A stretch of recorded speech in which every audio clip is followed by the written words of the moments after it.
Cycling's my true passion. Oh, really?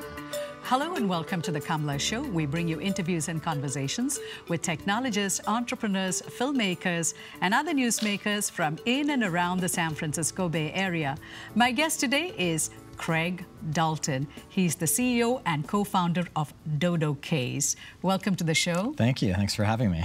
So, Craig, you made news recently at the Google I/O Developers Conference because Google was handing out something like this. That's right. It was about a year ago, actually, in June of last year at the Google I/O conference, that Google introduced a concept called Google Cardboard. And what Google Cardboard is all about was a proof point to developers that using an Android mobile phone, you could create an immersive virtual reality experience akin to what Oculus was seeking after. So that's a high-tech version.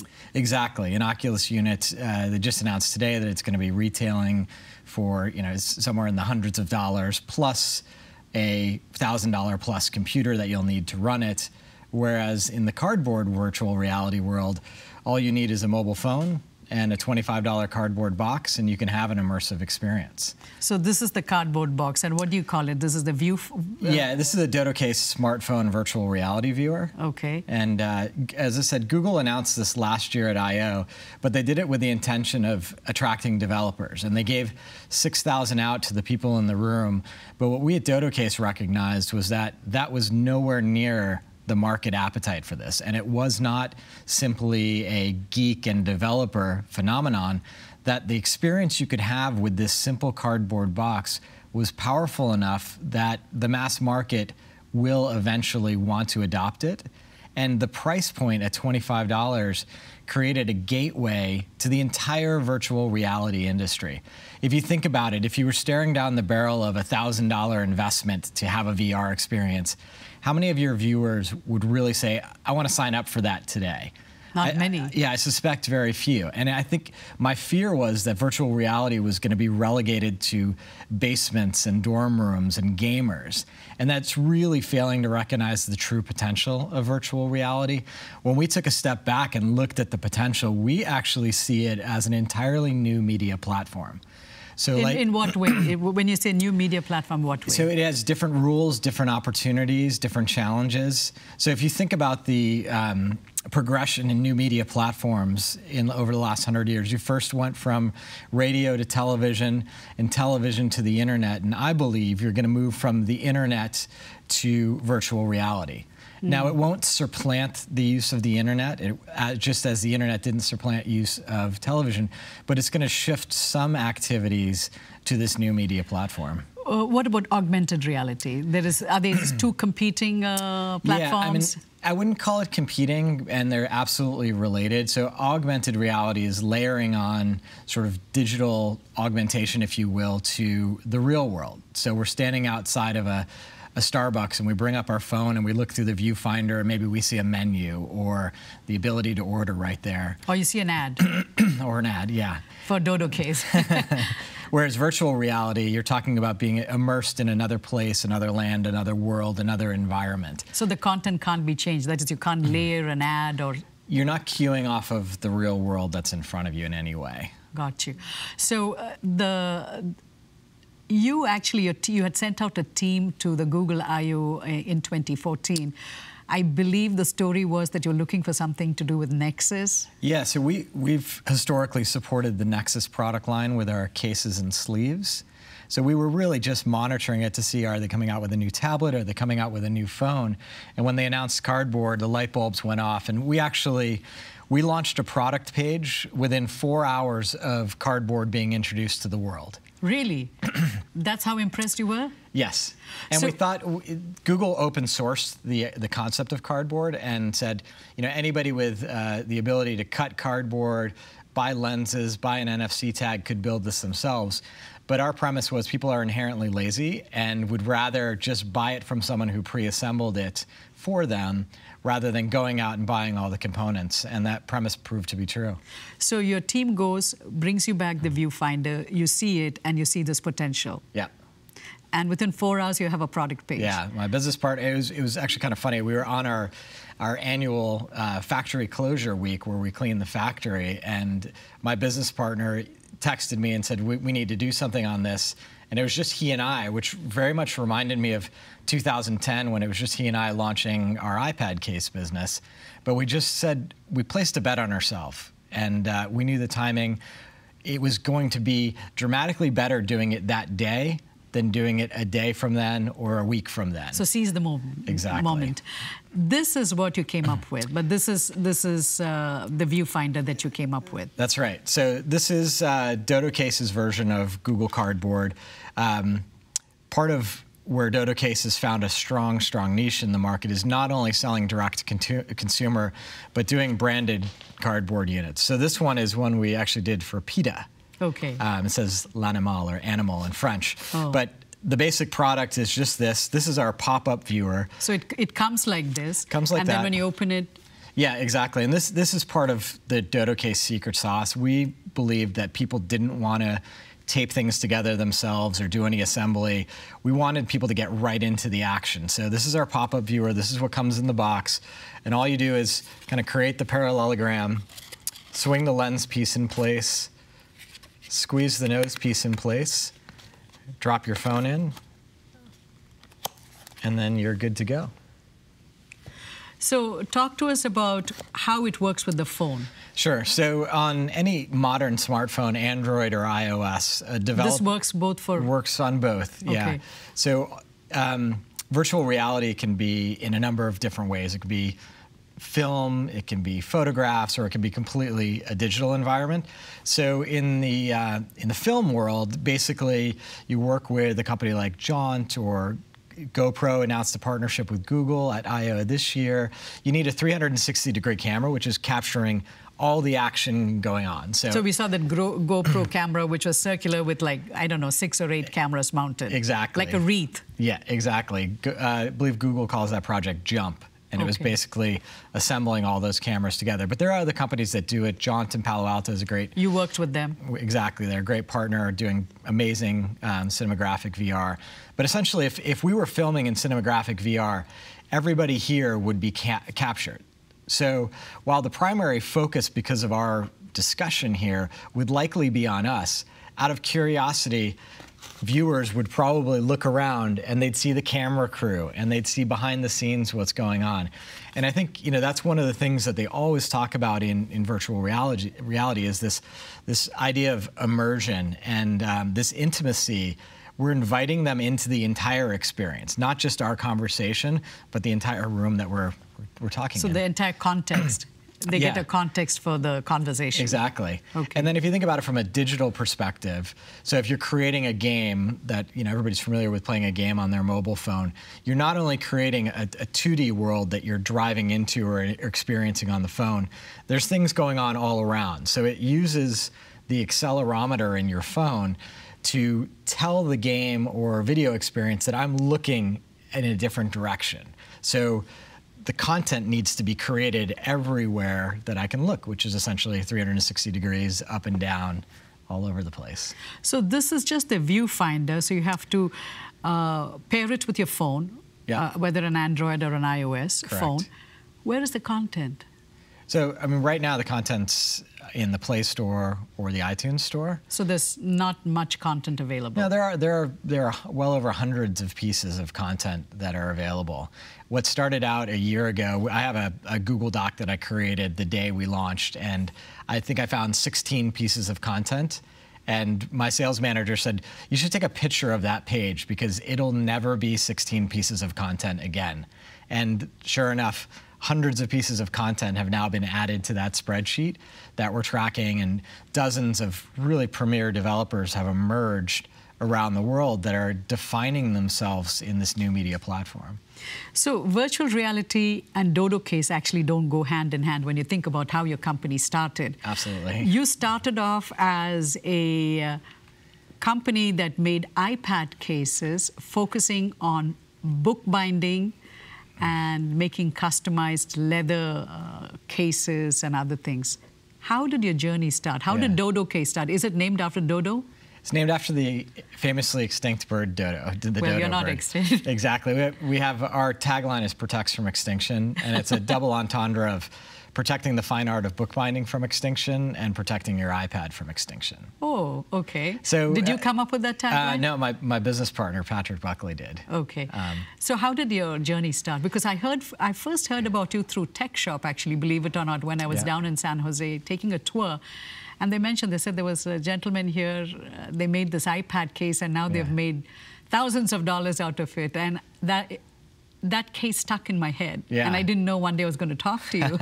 So tell us about your... Yeah, so the basic premise behind DODOcase was we knew Apple was launching an iPad. Unlike sort of recent product launches, they announced it quite far in advance. Kind of like the Apple Watch, where they needed to sort of set this expectation that this new piece of technology, the iPad, was going to come into the world, and they wanted to encourage developers to develop content. So when they launched day one, it was going to be this grand success.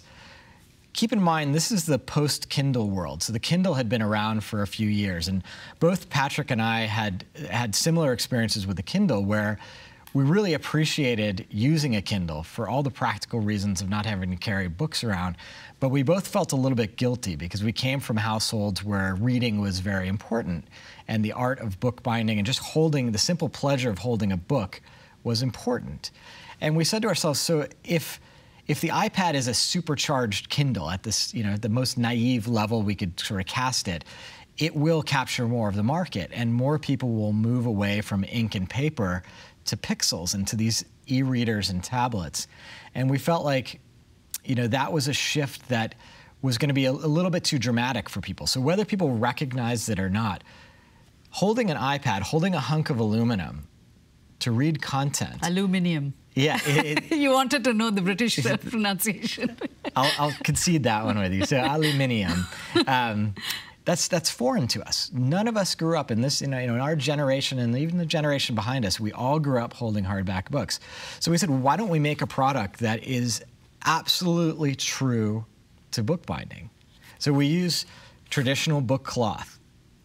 We use traditional bookbinding techniques.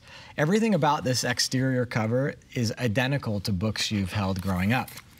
And here's where Tech Shop came into the equation. So we knew we could find a bookbinder, and it had been an industry that had been decimated in the Bay Area. The Bay Area, believe it or not, was a very important hub for printing and bookbinding, going back 50 years. But it started to get decimated first by offshoring and later by the internet.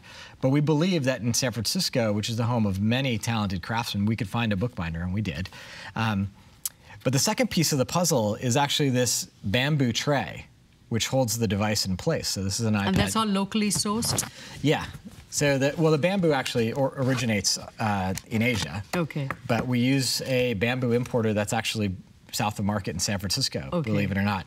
So this bamboo tray, keep in mind, it's just Patrick and myself. We don't have a shop. We don't have any funding. We don't have any facilities. But Patrick was aware of Tech Shop, and he had a membership there. So we went in with wood, and we prototyped what this kind of frame, if you will, would look like and how it would work. You already knew what Apple was coming out with? Did you get the specs from Apple? They published 80% of the specs, and so we had enough that we could sort of paint the picture of what the product would look like. Did you have to be approved by Apple to get that spec, or was it publicly available? It was publicly available. Okay. So we basically built what we thought would work, which didn't at all. But that was not a problem with our business model, because our business model was we were going to launch our webpage, we were going to start taking orders, and we'd promise people that we would ship 6 weeks after their order. And much like many other projects that had come subsequently, Patrick and I just placed a bet on ourselves and said, with the resources we have and our intellect, we can tackle all these problems. And while we don't know what we don't know until we get an iPad in our hands, we bet we can figure out everything we need to do to deliver on the promise that we made to our customers about what the product would be. So you were flying blind in some ways until you saw the product. Yeah. And on the day of when iPad was released, this is where I think your marketing background kicked in, because you believe in guerrilla style and viral kind of marketing. What did you do differently? Yeah. I guess the way you phrase that is interesting, because I don't know if it was necessarily my belief in those things as much as it was the necessity of those things. Necessity is the mother of invention. Yes. When you don't have any money, you get creative if you're a bootstrapped entrepreneur. So what we did is we knew from earlier launches with the Apple iPhone that the iPad launch was going to be a party in the streets. Everywhere there was an Apple store in a major city, there was going to be lines out the door, because Apple had spent the last 5 months hyping up the iPad. And it was an entirely new category for the world, and one that I think was fairly obvious that people were going to enjoy. Certainly the Apple fanboy community. So we posted an ad in 12 different markets via Craigslist, and we basically said, we're a company that's producing a product for the iPad. We need help spreading the word. We're using traditional bookbinding techniques. We'd love it if you'd want to join the party that's going to be in the street of your city and hand out flyers for us. Oh, flyers. And so we printed up a little flyer, and each brand ambassador...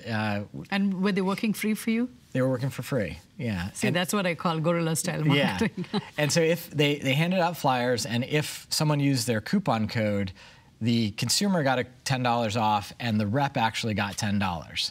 But we were very clear to say to the reps, like, you're unlikely to make a lot of money. You really just need to want to go and enjoy the party out in the streets. And by the powers of the internet and e-commerce gods, like, the orders started coming in. And they came in 10 at a time each day, and we were like, high five, this is great. Like, but how did you get the iPad? Oh, we stood in line and bought one that day. In San Francisco? Yeah. So you had your DODOcase with you? No. You didn't? There was only one. Patrick was in New York, and I was in San Francisco. We only had one prototype ever made. He had the prototype? Yeah, and he was flying back immediately after the launch. So we didn't do anything. We just handed out flyers. So what was the experience when you took the iPad and slid into your prototype? Did it work? It didn't work? No, it didn't work. It fit in. I mean, we're smart enough to make a rectangle, so it fit in, and roughly the size worked. But what took a lot of work was getting the bamboo tray shaped to the contours of the iPad so that the iPad would stay into it.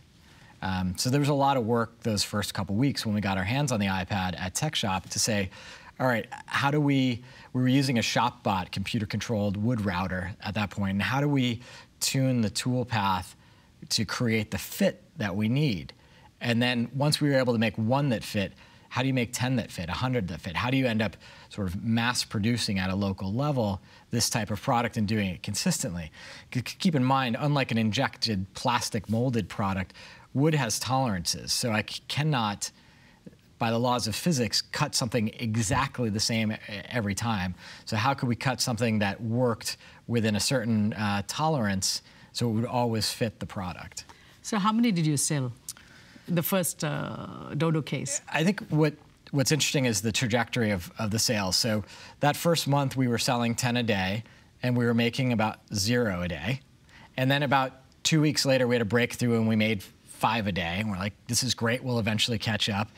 And we started to, every single day it felt like we tackled new production problems and challenges and overcame them. We brought in a great team and we just kind of threw resources at it. But then day 30 and day 31, something absolutely miraculous happened. So as it turns out, 2 of those brand ambassadors that were handing out flyers just happened to hand them to 2 of the most prominent bloggers in the Apple ecosystem. So it was someone from the unofficial Apple weblog and Engadget. And they both respectively called us the Rolls-Royce of iPad cases. And next thing you knew, we got 1,000 orders a day for 2 days. So keep in mind our high watermark of production at that point was 10 a day, and we just sold 1,000 2 days in a row.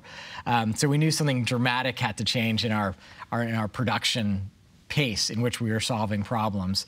So again, we just buckled down and we every day improved the process so that we could replicate it at a larger and larger scale. And to our credit, we never extended beyond that 6-week promise to our customers. So you moved from Tech Shop to your own shop. Yeah, what we did was first we begged Tech Shop to kind of break the rules and allow us to have more hours on the machine. So basically our deal was if there wasn't anybody else wanting to be on the machine, we wanted to be on it. And Patrick, my business partner, would actually work at Tech Shop overnight. They were super supportive of us and allowed us kind of that flexibility to help us begin to scale up. Then we moved to a wood shop in the Mission in the city because we were working at a tech shop here on the peninsula. And that was when we really started to get a process in place where we had a bookbindery in Dogpatch, which is the neighborhood we're in now, a wood shop in the Mission, and every afternoon we'd take the output from the two and we'd assemble them together and pack and ship them and get them out the door. So Tech Shop is this do-it-yourself place where you can rent tools and learn things, right? Yeah, I don't know if they would appreciate the way I describe it, but I always say that it's like a gym membership for heavy equipment. You get your membership, you get trained on something, and then you can go in whenever you want and play around on a laser cutter or CNC router. Okay, so you bootstrapped yourself. How much did you invest for your first product?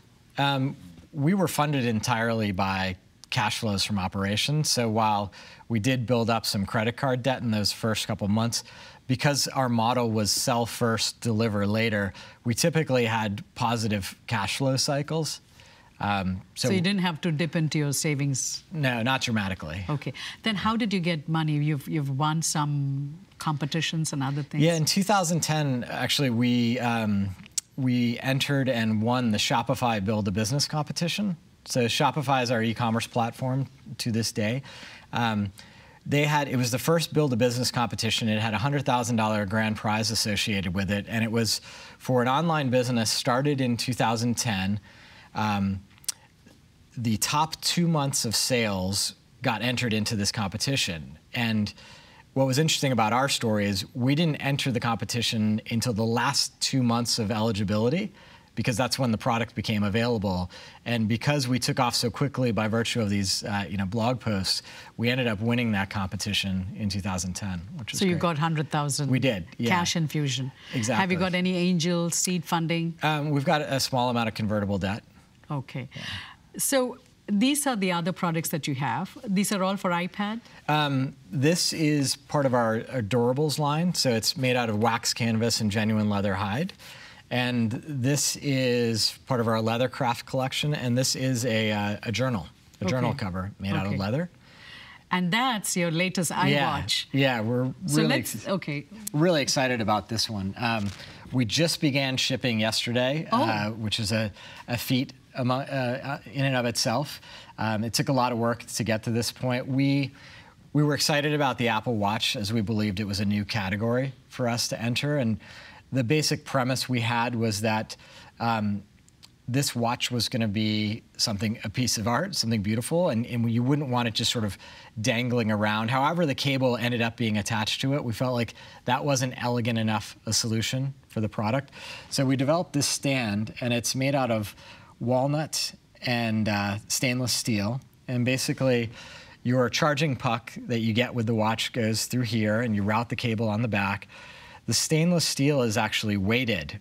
Because you have a magnet on your charging puck, when you lift the watch up, you wanted to make sure that the stand stays down. So I've seen a number of products out there that kind of fail to recognize that very practical thing. When I get up in the morning, I want to grab my watch and put it on and go. I don't want my stand to be falling on the ground. So is this the Jaguar of iWatch stands? Oh, absolutely. Walnut and... Absolutely. I mean, we designed it to be a thing of beauty and to really match that high-end Apple aesthetic.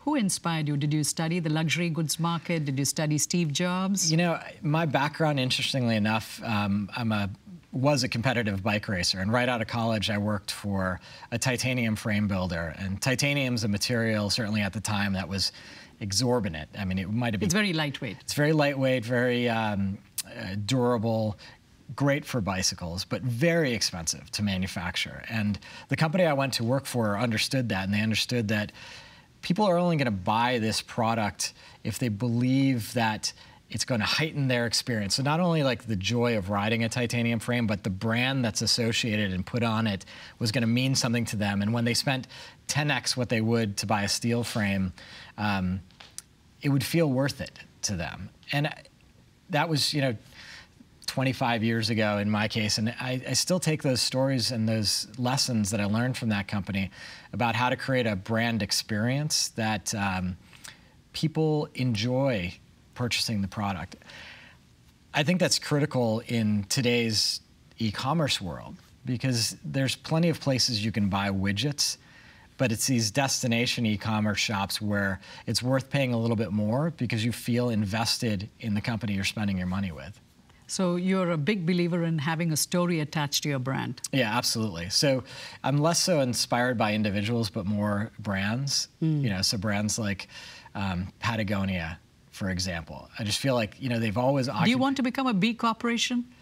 It's come up from time to time. Because it's interesting you picked Patagonia because it's a B corporation and they talk about environment and.